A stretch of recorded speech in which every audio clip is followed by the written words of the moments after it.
Here with David Robinson. David, it was just last year around this time that we were here to congratulate you, and you're inducted by yourself. But now, tell me what it's like to be a part of something like this. Yeah, I mean, amazing. You know, being a part of that team that didn't win and seeing, you know, the mental change that we made as a nation and saying, hey, the world is getting so good, it's time for us to step it up.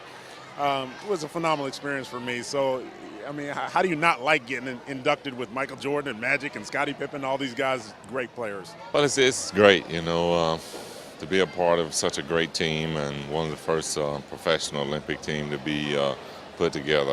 I'm very honored to be here and be a part of that group of guys. It's a great feeling. Anytime you're inducted into any Hall of Fame, it's a wonderful tribute. It makes you feel real good, but especially to be a part of this team. You know, the greatest basketball team ever assembled. So it was an honor back in '92, and it's an honor to be here now. It feels great. You know, it's amazing. 17 years has passed, but it's a privilege and honor to be here, and it just brings back wonderful memories. It was a lot of fun. It was a great experience for me, playing with all those great players. We represented the country. You know, it's going to be good. You know, getting back in there. I haven't seen a lot of them in a lot of years, so we're going to talk trash, reminisce. So it's going to be a lot of fun. Right around '92 is when the rest of the world started to catch up with us, and that's why we had to go from all college players to some pro players too. So I think that was a good decision because all the other countries were using their pro players, and there's nothing like that first Dream Team. The other Dream Teams have been very, very good, and I was very proud of them winning last year with Coach K as the head coach. But any team where you have Jordan, Bird, and Magic on the same team is just unbeatable. And I do think we've helped a lot of the countries in basketball, but also, you know, as long as we get our best players and then the right mix around them, we'll continue to win gold like we just did.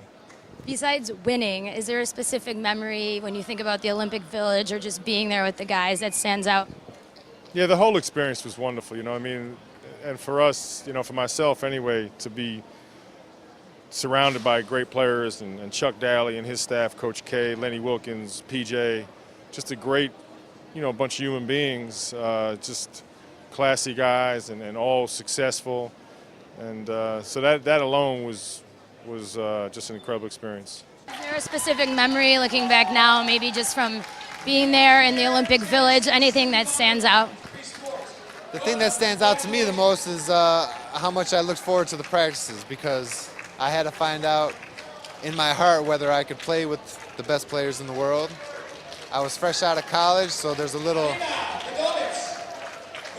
indecision there. You're not feeling as confident, and it was very reassuring to go to practice and realize that I could play with those guys. Yeah, we did a lot of trash talking.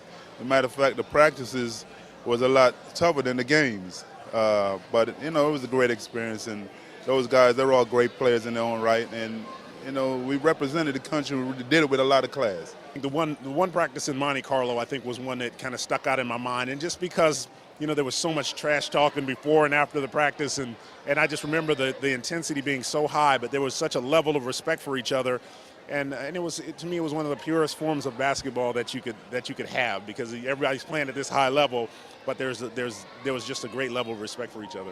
You know, with all the accomplishments you've had, what is it like actually winning a gold medal for your country? I have two, myself and Michael. We played in '92 and then in '84.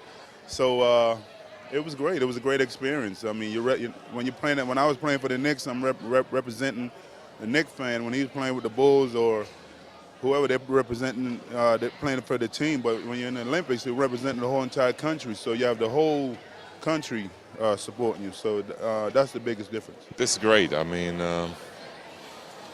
you play your career in thinking that, you know, you're playing for an NBA championship and you want to have a longevity, but the opportunity to be a part of this Olympic team when it was assembled, for me as a young player at that time, was a great honor for me, and to also be assembling with some of the greatest players to ever play the game. It's like you're in a war. You're fighting, you know, you're fighting a war for your country. You're kind of fighting a basketball war for your country, so there's so much pride and so much effort that you put into it because you want to represent your country in a great way. It was a phenomenal experience, and it's something, you know, I can at least brag to my kids about now. They don't believe that Dad was ever any good, but I can point to this team and say, you know what, I actually got to play with some of the greatest players. So it's a blessing.